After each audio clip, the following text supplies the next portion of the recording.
Welcome everyone to another session of the Choice Chats. I am Loren, your host here in this wonderful community we've built. The Choice Chat started as a love letter to all those that I have met along my journey who've made that pivotal choice in their lifetime for a better tomorrow. And so here I am so pleased to have none other than my bestest friend, Lucy Chen, who is not only a tremendous friend, tremendous human being, but an incredible person and also a fellow author of the Build Resilience book. So welcome, Lucy. Thank you so much, Lauren. I really want to give you a hug, but virtually, and also sending love there. Thank you so much. And happy Friday. Happy Friday. Thank you, Lucy. You are an incredible spirit, and I'm so excited to have you here. I was a little bit nervous because you are that powerful. And so I want to highlight your journey with our audience and give you some space to share a little bit about your journey. Absolutely. I grew up in China, Beijing, China. After graduating from college, I came to here. Never imagined that I would stay here for, wow, 30 years. This is the 30th year I came to America. Wow. So without disclosing my age, I'm kidding. I'm, but I feel young. I feel I'm still the 24-year-old that when I carried probably just two luggages and coming over here with the hope and the dream, seeking American dreams. And actually, I got admitted to UCLA. So I launched on my journey academic for my master's degree in environmental engineering that year. And I just love this country, of course. So beautiful. And I met a lot of lovely people. Oh, like you, Lauren, but that's kind of like in the most recent years. But really from day one, a lot of people are supporting me. And with their support, I eventually grew. I'm still growing. So I grow. And really fast forward 30 years later, there are a lot of achievements in my career. I settled down. I'm raising my three children here. Everything, I would say, really because of my community and my friends here. So, That is so beautiful, Lucy. We yeah. talk a lot about the power of community in our conversations and other meetups we've had. How did that community serve you when you came to the United States? Yeah. So, one example, I mentioned it in my book, my very first American friend. Her name is Beth, and she really helped me tremendously when I first got the internship in the same year when I landed to America. And she helped me a lot. She's a white woman. She offered to drive me, and she bought ice cream for me. And back then, my English was really not that good. My writing was okay, but verbally, because you know how it is that in China, when I learned English when I was 12, we learned British. It has the accent so different than American English. Say, for example, we say tomato here, we say kilometer, but in British English, we say tomato and kilometer.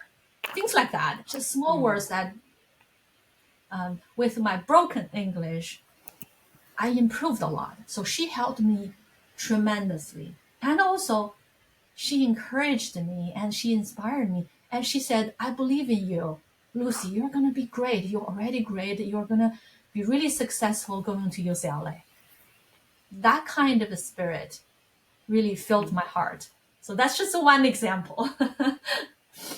That's a beautiful example and one that that really amplifies what you stand for, because you just hit the nail on the head. You spoke or understood British English, and coming here, you learned that there was another dialect to Right. English, right? Yeah.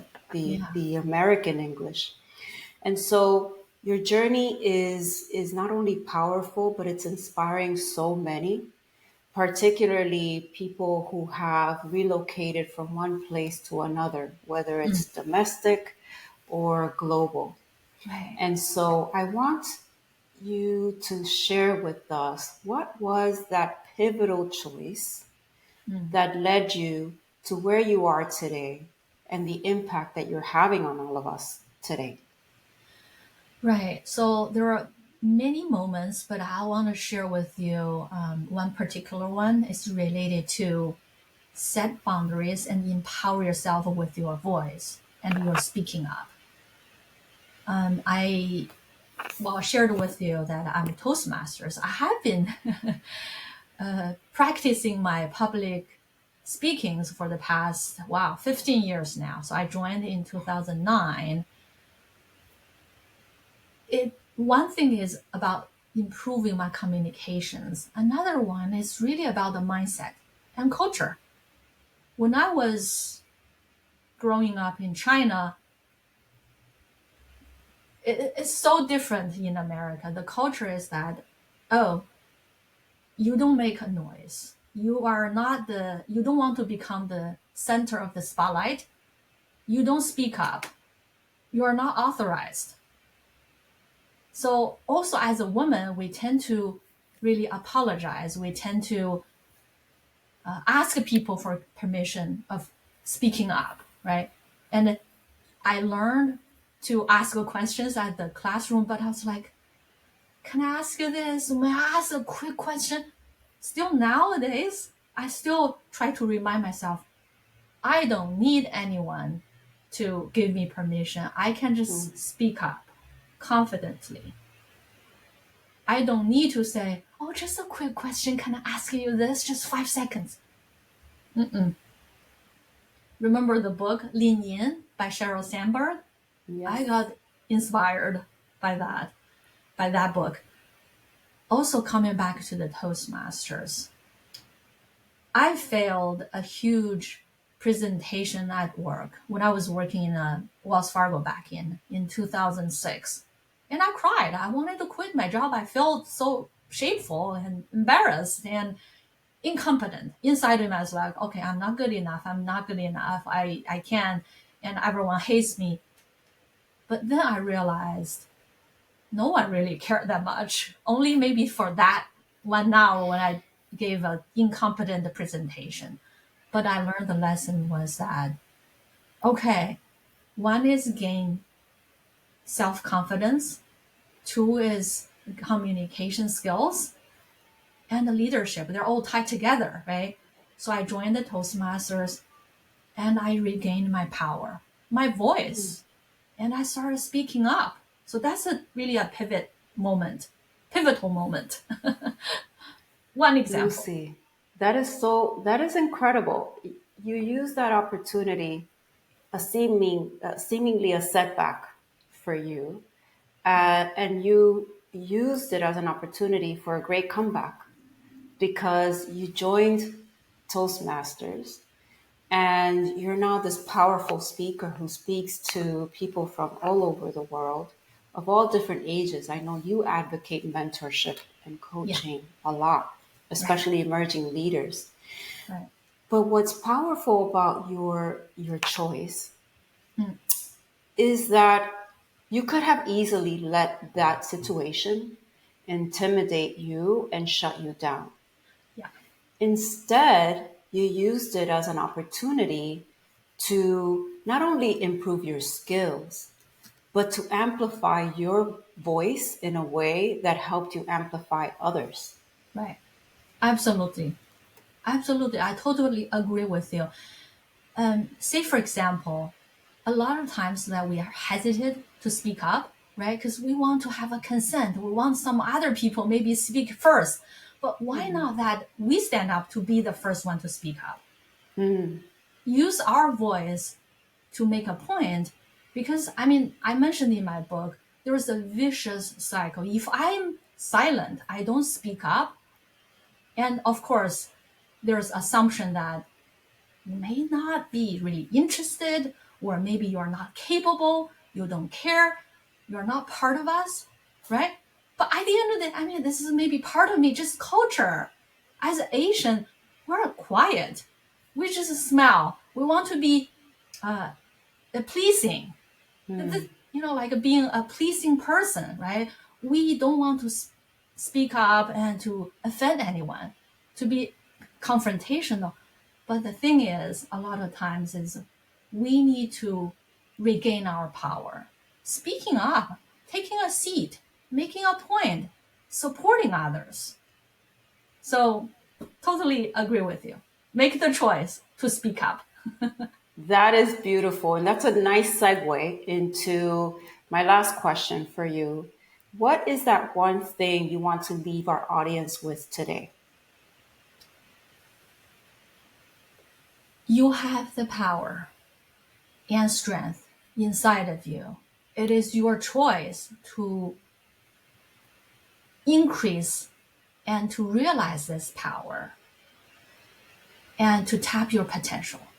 So all of the examples I mentioned, I did have the unsettling, the self-doubt, imposter syndrome, but I overcome it. And I believe in you, the audience, every one of you, you have your potential. And of course, you need a little help. For example, coaches, right? Professional training program and everything. But inside of it, you have the innate power. Lucy, as always, incredibly inspiring and super powerful. You heard it here. Amplify your voice, lean on your community for help or a coach or anything in between. Where can everyone learn more about you? Of course, you can visit my website. It's called giftedcoaching.info. And of course, or you can visit my book on Amazon. Just search by Lucy Chen, Build Resilience. That only one result will come up. And under author, you're going to see me there. Of course, I have the contact info there. Thank you so much, Lucy. And we'll share that in the show notes as well. I thank you so much for taking the time to speak with us here today and share your story. Please, everyone, read Lucy's book. It is absolutely inspiring and teaches us a lot about resilience, which we all need today. So thank you and have a fantastic day. Great. Thank you so much, everyone.